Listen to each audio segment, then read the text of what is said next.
Hello students. There was a king in a certain kingdom who wanted to learn how to read and write. He didn't know how to read and write. So he searches for the best teacher in his country and he finds out. He invites the best teacher into his palace and started his studies, learning, education started. Okay, every day the guru would come and would teach. Days passed, weeks passed, and months passed. The king didn't study anything. Actually, he couldn't grasp anything. So one day he started wondering why, what happened? The best teacher of the country is teaching me, but yet I am not able to study anything. So he asked his wife, and his wife suggested him, you should ask this to your guru. Go and ask the teacher. And the next day, he calls the guru and asks him, Guru, what happened to me? Why am I not able to study anything? And the guru replied, my lord, I come and teach you every day. You sit on the throne just like a king, and I sit down like a subject. And whatever I say, you listen just like a king. You are not listening like a student. This is the reason. And why I didn't say, because always you appear to me just like a king. I cannot criticize you. Now you ask me, so I said it. So what is the problem? Here, the king assumed the position of a king in front of a teacher. Then he could not study anything. It's not about the position in a classroom. It's not about that. Beyond that, we should give the right place to a guru. You know what is the right place given to a guru? In our culture, we say Mata, Pita, Guru, Deva, which means mother, father and teacher are equal to God. Okay? That's a position that we assume to a guru. This should be our attitude. Okay? Then only we will be able to receive the knowledge from a guru. Okay? It's just a message at the beginning of this academic year. I want to give to you. Okay? Because we know earlier days everybody studied in a Gurukul. Gurukul is a place where the Guru lives. Okay? Every student has to go to the Gurukul, stay with the Guru, do all the works there and get education along with these, lifestyle. The richest person and the poorest, or the king and the lowest or the poorest subject, they all studied equally. What am I going to teach today is about, it's an introduction about class 10, English. We call it language and literature. Okay, the subject code number is 184, language and literature. Okay, English language and literature. Now in English language and literature, we've got two textbooks. Okay, two textbooks are there. The first one, the main textbook is First Flight. Okay, and the second one is Footprints Without Feet. We have two textbooks, First Flight and Footprints Without Feet. Today I would like to introduce to you the various chapters that we are going to study from these textbooks. Okay? At first, I would like to introduce you the chapters in First flight. Okay. The first chapter in first flight is a letter to God. A letter to God. The story is written by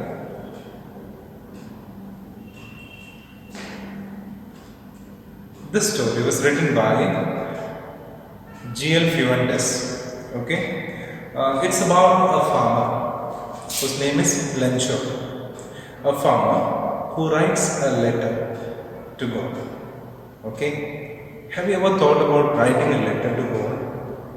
Why? What happened? Why is he writing a letter to God? Do you know? It's due to the failure of his farm due to the hailstones. Have you heard about hailstones? Okay, hailstones destroyed his crops, and he writes a letter to God. You think about the faith that he has. Okay, there is a twist at the end of the story. Okay, this is the first chapter, and the second chapter is about Nelson Mandela.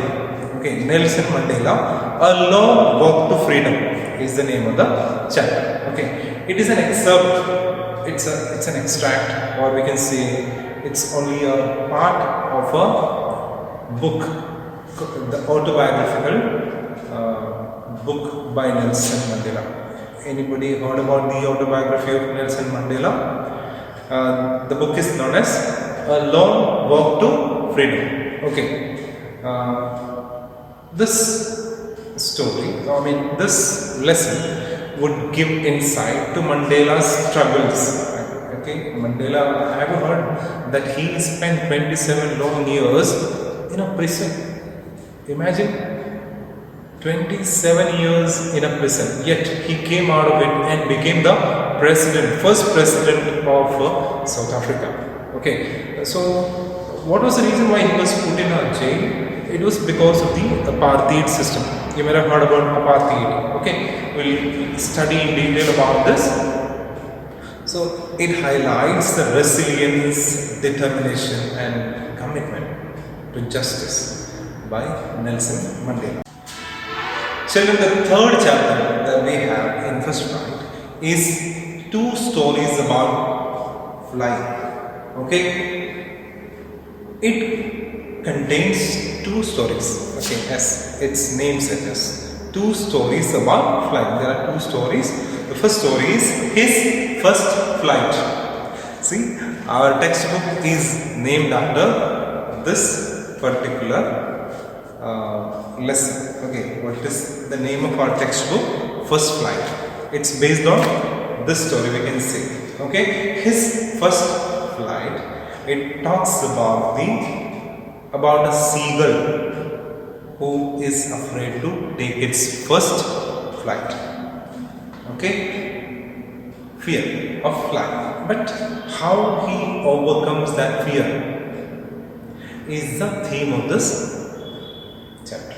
Okay, the next one is black airplane. Do you believe in supernatural powers?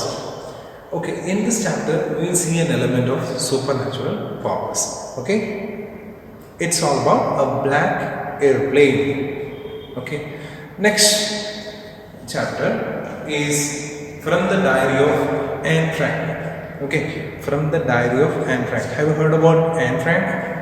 Anne Frank was a 13-year-old girl, young girl, who was a victim of Holocaust.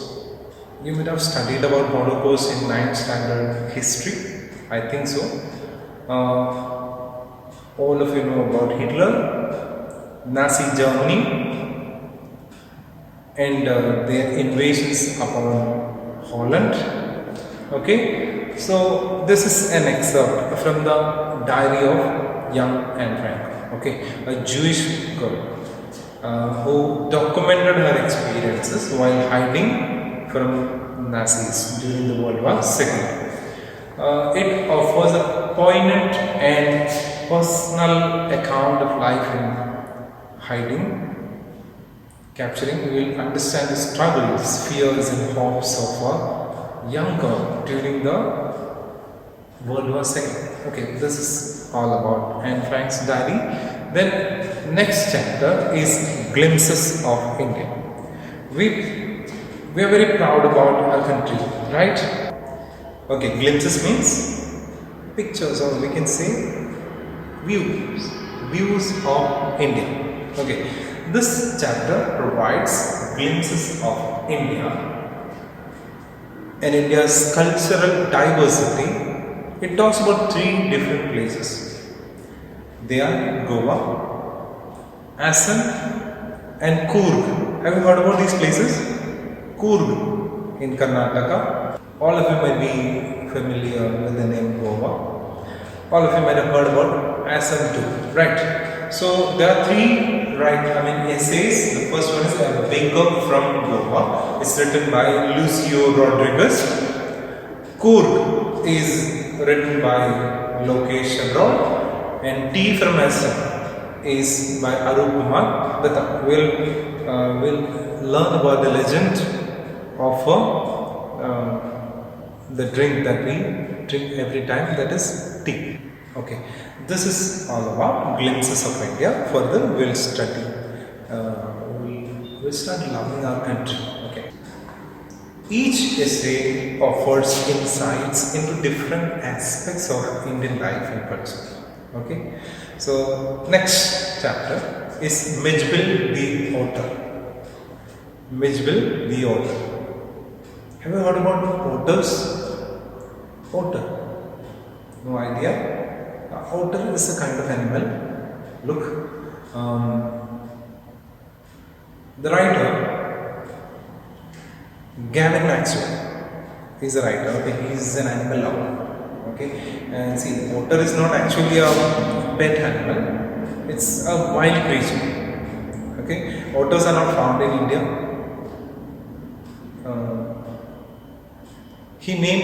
He decided to make an otter as his pet, and he named the otter as Mijbil. Okay, and you know, when you are making a wild animal as a pet, there are many challenges and many experiences that he would like to share with us. The story highlights the bond between humans and animals, as well as the challenges and joys of caring for a wild creature. Okay. So, Madam Rides the Bus, written by Valli Kannan, is a very interesting, a very lovely story about a young girl whose name was Valliyamai. Okay, it's from Tamil Nadu. The story is from Tamil. Okay, and her first experience of traveling in a bus. Okay, this is given in the story.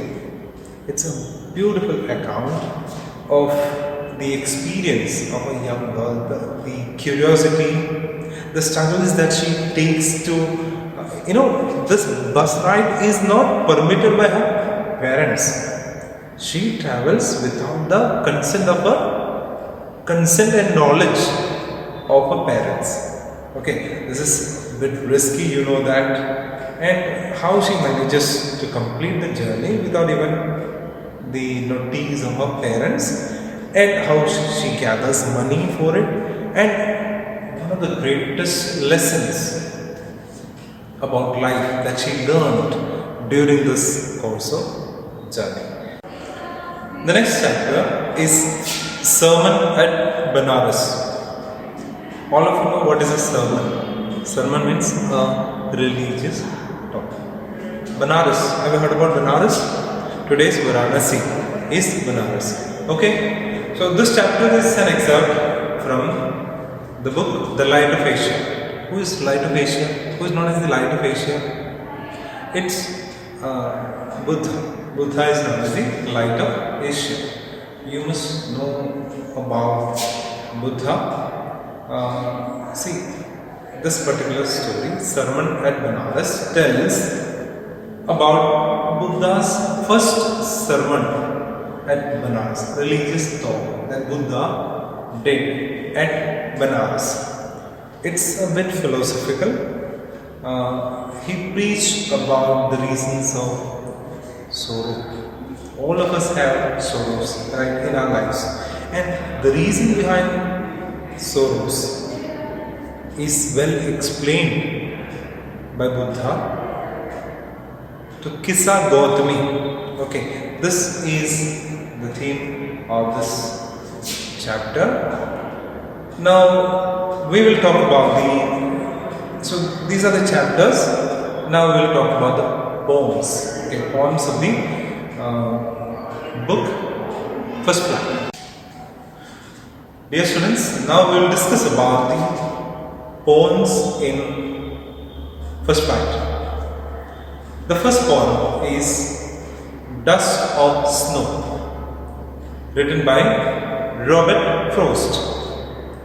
All of you might have heard about Robert Frost. Okay, and you can imagine what is Dust of Snow. So it's about an experience of the poet which transformed his negative feelings into a positive one.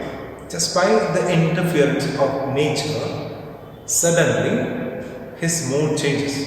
He becomes a positive person that particular day. So that's the theme of this poem named Dust of Snow. The second poem is Fire and Ice. It's written by Robert Frost. Frost explores destructive forces of desire and hatred. Okay, fire is desire, ice is hatred. He explains us about how the world is going to end. How the world will end. What do you think? What is the reason for the end of the world? But actually he is not talking about the world ending, but talking about a person, how a person can be destroyed by the feelings like desire and hatred. The third poem is A Tiger in the Zoo. Okay, we'll see tiger walking in our classroom on this particular occasion. Okay, Tiger in the Zoo. It's written by Leslie Norris. Now the poem discusses about a tiger. He is mighty, he is powerful, but yet he is locked inside a cage. And his cage is very small. He was once free. Now we will come to know about the themes of freedom, themes of captivity, and the impact of human intervention on the natural world. This is what we are going to study from the chapter, from the poem Tiger in the Zoo. Fourth poem is How to Tell Wild Animals by Carolyn Wells. How to Tell Wild Animals. Carolyn Wells, in a humorous way, explains us how to recognize different animals. It's a very simple poem. Actually, just like it's like a rhyme that we study in small KG classes. Okay. Next poem that we have to study is the Ball Poem. The Ball Poem is the name of the poem. Okay, it's written by John Merriman. It's about the experience of a child who lost his ball. See, losses and failures are part of life. Okay, every time you have to face lows and failures, how do we face it? How we should prepare children to face lows and failures. This is the theme of the Bold Poem. Okay. Amanda is the poem. Next we have to study. It's written by Robin Klein. Amanda is about a young girl who is sometimes portrayed as a rebellious person. Okay. The poem captures the fierce spirit and determination to assert her identity despite societal expectations and constraints. It's very complicated way I said it in a complicated way.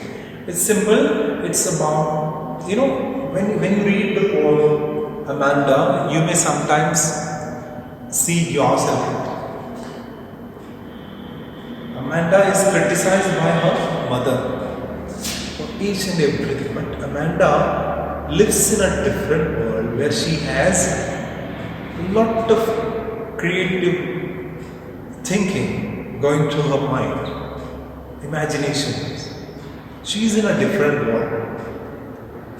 Whereas her mother wants her to be doing this, doing that, not to do this, not to do that.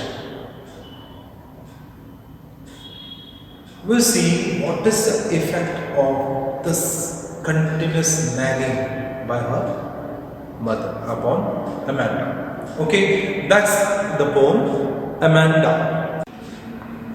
Next poem is Animals. Animals is a poem written by Walt Whitman. He tells about what he observes better in animals than in human beings. Some of the things that human beings have forgotten. When we say we are civilized, we are advanced technologically, language-wise, we are in a sophisticated world. But we forgot certain values that Walt Whitman sees even now in animals. Another important message. Okay, this poem is going to give you some insights about what are the virtues that we lost. Okay, and after that, next poem is The Trees by Edwin Rich. Now, Edwin Rich is she is a feminist. Okay, do you know what is feminism? Feminism believes that women are equal to men. Okay, there should be equality in the society between man and woman. Is there equality in our society between man and woman? We have to think about it. There are many things that will be shocking for us, okay, to know that in our society, man and woman are not equal, even now in this 21st century. Okay, so this poem says it's a comparison, okay, between trees and women. Okay, in this poem, Edwin Rich personifies trees as silent witnesses to human history and sufferings. Okay, these are the poems that we have to study in first flight. Okay, dear students, I'd like to wind up by telling a very short story about a salt dog. So there was a salt dog who set out for a pilgrimage. The pilgrimage in the initial part was through dry land. Finally, the salt dog reached a place where she saw the sea. Sea was unsettled, it is moving, not like the land, it was moving. And she was wondering, what is this? She wanted to know. So she asked, who art thou? Who are you? And the sea said, I am the sea. So she said, I want to know what is sea. And the sea said, if you want to know, you have to come close to me. The salt dog, out of her curiosity, went to the sea and touched the sea with her feet. she came to know about sea a bit, little bit. When she pulled back her feet, she found the toes are missing. It was dissolved in the water. Now she asked, "What did you do with me?" The sea said, "You gave me something when you come to know about me. If you want to know further, you have to come closer to me." The salt doll felt a strange type of happiness in knowing more about the sea. So she went closer to the sea. Each step she was losing something from herself, but was knowing the sea closer and closer. So finally, what happened? She was completely taken or dissolved in the sea water. Now the question, but what is the sea? And the doll said, "It is I. Yes, it's in me now. I know what is sea now." This story is actually related to knowledge. If you want to know further, if you want to know more and more, you have to let go many of your insecurities, many of you have to dissolve yourself into knowledge. You have to involve yourself completely to know further. If you're standing outside and observing the sea, you will not know what is sea. If you want to know the sea, you have to walk into it. You have to touch it. You have to experience it. This is how knowledge is also. If you want to know, you should go close to it. You have to shed your egos and pride to know further. So when you are sitting in a classroom, forget about your egos, your unnecessary worries, tensions, and become a student